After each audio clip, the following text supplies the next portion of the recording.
আল্লাহ তাআলা কখনোই তোমার খারাপ চান না। আমি মুহূর্তেই জীবনকে বদলে যেতে দেখেছি। আমি দোয়াগুলোকে পূরণ হতে দেখেছি। আমি আমার জীবনে কিয়ামত হতে দেখেছি। সব কিছু এত জলদি হয়ে যায় না। প্রতিটা জিনিস সময় মতো হয়। শুধু তুমি অপেক্ষা করো। আর তুমিও খুব জলদি দোয়াগুলো কবুল হতে তোমার চোখে দেখতে পাবে। তোমার জীবনকে কিয়ামতের বদৌলতে বদলাতে দেখবে। শুধু এটা হতে পারে তোমার পরীক্ষার শেষ মুহূর্ত। এরপরে বিজয় তোমার হবে। এটা তোমার শেষ যুদ্ধ হতে পারে। যদি আল্লাহ আপনাকে অপেক্ষা করাচ্ছেন, তো এটার এই মানে নয় যে তিনি আপনাকে শাস্তি দিচ্ছেন, বরং তিনি আপনার সাথে কিছু সময় পর্যন্ত যোগাযোগ রাখতে চান। উনি চান যে আপনি দোয়া করতে থাকুন। উনি চান যে আপনি তার সাথে কথা বলুন। উনি আপনার আওয়াজ বারবার শুনতে চান। এজন্য তিনি আপনাকে সেই জিনিস দিচ্ছে না। আর এজন্যই তিনি সেই জিনিসের খেয়াল আপনার মন ও মস্তিষ্ক থেকে বেরও করছেন না। তুমি নিজে তার ইশারার অপেক্ষা করছো।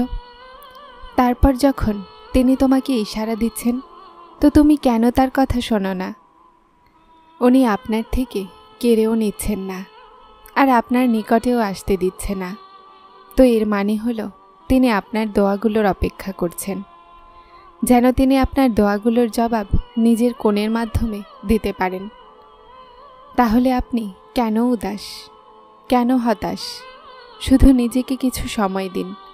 আর সেই সময় পর্যন্ত দোয়া করা বন্ধ করবেন না, যতক্ষণ না তিনি কোন বলে দেন। থামো, কোথায় দৌড়াচ্ছ? যা তোমার তা তোমার কাছে পৌঁছে দেয়া হবে। অন্য কাউকে নিজের বানিও না, তাহলে নিজেকেও হারিয়ে ফেলবে।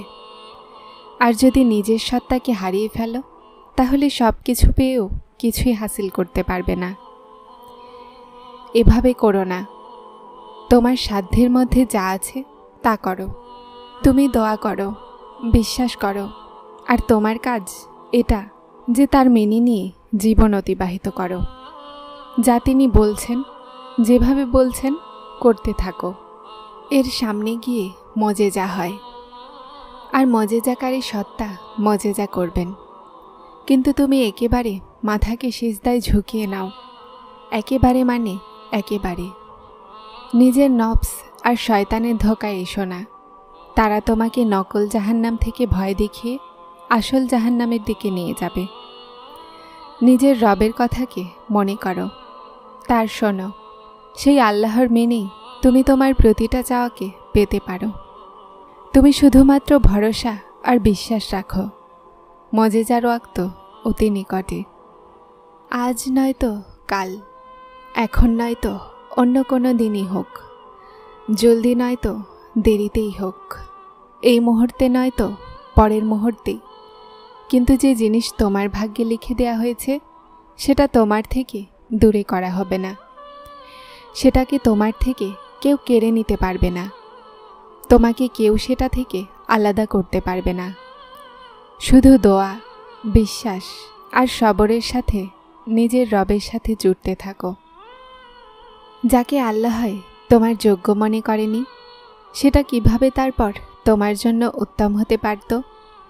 এক নজর অতীতের দিকে তাকাও আর ভাবো, কত এমন জিনিস আছে যেগুলোকে তুমি ভালো মনে করতে, কিন্তু সেসব থেকে তুমি দুঃখ ছাড়া আর কিছুই পাওনি।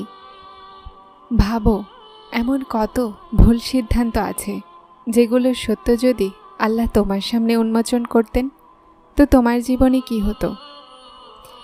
যে কারোর সাথে খারাপ করে না, আল্লাহ তাদের সাথেও খারাপ হতে দেন না। তোমার যতই ভালোবাসা নিজের দোয়াগুলোতে আছে না, আল্লাহর তার চেয়ে কয়েক গুণ ভালোবাসা তোমার উপরে আছে। এজন্য সেগুলো তোমার থেকে দূরে করে দিয়েছেন, যা তোমার জন্য কষ্টের কারণ ছিল।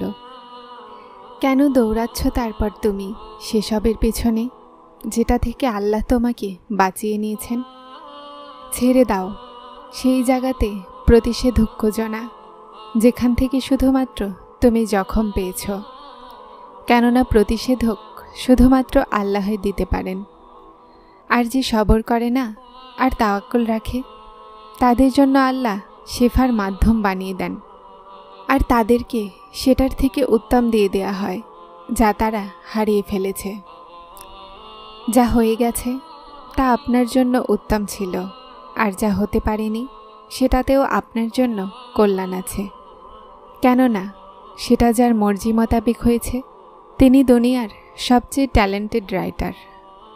আর তার ইচ্ছাতে হওয়া কোনো ঘটনায়, কোনো দুর্ঘটনায় কখনো খারাপ হতে পারে না। কোরআনে কারিমে উল্লেখ আছে, আর আল্লাহ উত্তম পরিকল্পনাকারী। জীবন সব রঙে ভর্তি হয়ে আছে, এখানে কষ্ট আছে তো তার সাথে স্বস্তিও আছে। যদি পরাজয় থাকে তাহলে জয়ও আছে। চেষ্টা প্রতিটা জিনিসকে বদলে দেয়, সেটা আমলে হোক অথবা হাত তুলে দোয়া করার শুরুতে। চেষ্টা চালু রাখুন, জীবন তার রং বদলাতেই থাকে, শুধু আপনি হতাশ হবেন না। কিছু জিনিস নসিব আর ভাগ্য দুটোতেই থাকে না, কিন্তু আল্লাহর ওপরে তাওয়াক্কুল আর বিশ্বাসের মাধ্যমে সব কিছু হয়ে যায়। আল্লাহ বলেন, তুমি সবরের পরীক্ষা দাও, আমি মজিজা করে দিব। বাস্তবতা থেকে অনেক দূরে আছে আশা আমার, তারপরও চাওয়া আছে যে একটা চাওয়া বাস্তব হয়ে যাক। দোয়া চাইতে ক্লান্ত হও না, কখনো এটা বলো না যে আমার তো রব শোনেনি না। আরে এক উনিই তো আছেন যিনি শোনেন। কখনো অশ্রু, কখনো সিজদা, কখনো হাতগুলোর উঠে যাওয়া। চাওয়া অসম্পূর্ণ থাকে তো রবকে কতটা মনে পড়ে।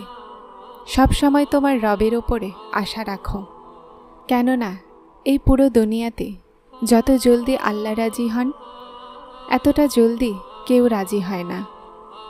আল্লাহ তাআলা বলেন, আর তোমার চাওয়ায় কিছু হয় না যতক্ষণ না আল্লাহ না চান। যেটা নসিবে নেই, দোয়াগুলো হলো ওসিলা সেই জিনিসগুলোর জন্য। আল্লাহর কাছে চাওয়া সবার নসিবে থাকে না। যদি তুমি চাচ্ছ তো এটা আল্লাহর দেয়া তৌফিক, তাহলে তারপর হতাশ হও না। যিনি তৌফিক দিয়েছেন তিনি উত্তম সময় কবুল অবশ্যই করবেন। যা নসিবে না থাকে তাকে কষ্টে ভরা দোয়াগুলো ভাগ্যে আনে। মুখে চিন্তা কেন, মনেই প্রশ্ন কেন, কেন বিশ্বাস কাঁপছে? মনকে বলো যে আল্লাহ হজরত ইউসুফ আলাইহিসসালামকে মিশরের বাদশা বানাতে পারেন, ইউনুস আলাইহিসসালামকে মাছের পেটে দোয়া ইউনুস পড়াতে পারেন, মুসা আলাইহিসসালামের সাহায্যের জন্য সমুদ্রকে 2 ভাগে ভাগ করতে পারেন। তিনি তোমার চিন্তাকে খুশিতে বদলে দেওয়ারও কুদরত রাখেন। প্রতিটা মুহূর্তের খবর রাখনেওয়ালা তোমাকে কিভাবে একা করে দিবেন? আল্লাহর প্রিয় ইবাদত তাহাজ্জুদ। যখন তাওয়াক্কুল করো তো এটা ভেবো না যে যা চেয়েছি তা কিভাবে পাবো, বরং অপেক্ষা করো যা চেয়েছি তা যেভাবেই হোক পাবই। যা তোমার নয় সেটার দূরত্বে তোমাকে প্রশান্ত করে দেয়া হবে, আর যা তোমার সেটাকে তোমার পর্যন্ত পৌঁছে দেয়া হবে। চাওয়া পাওয়া, খুশি দুঃখ, পাওয়া হারিয়ে ফেলা, সব কৈফিয়ত এক সময়ের পরে মূল্যহীন হয়ে যায়। এমন মনে হয় যে এখন আর কোনো জিনিসেই কিছু যায় আসে না। আমার জীবনের সবচেয়ে উত্তম ভাবনা ছিল যখন আমি নিজেকে বোঝালাম যে যে জিনিস আমার নয় তা আমার ঠোঁটের মাঝখানে থাকলেও কেড়ে নেওয়া হবে, আর যা আমার তা পাহাড়ের ভিতরে থেকেও বের করে আমার ঝুলিতে রাখা হবে।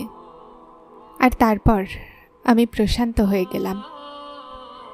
নিশ্চয় আল্লাহর ফয়সালা আমাদের চাওয়া থেকে অনেক উত্তম।